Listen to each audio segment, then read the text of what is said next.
कमर, बेहद शुक्रिया आपका। यूपी से बड़ी खबर आपको बता दें, योगी हुकूमत मुख्तार अंसारी पर सख्त गैंगस्टर एक्ट के तहत एक और केस दर्ज किया गया है।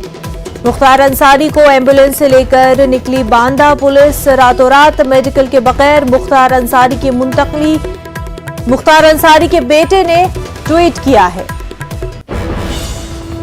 किसी अनहोनी घटना के होने का खदशा जाहिर किया है उनके बेटे ने। आपको बता दें, यूपी हुकूमत मुख्तार अंसारी पर सख्त है। गैंगस्टर एक्ट के तहत एक और केस मुख्तार अंसारी के खिलाफ दर्ज किया गया है।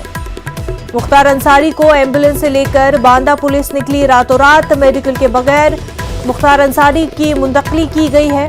मुख्तार अंसारी के बेटे ने ट्वीट कर जानकारी दी है। उन्होंने किसी अनहोनी घटना के होने का खदशा जाहिर किया है।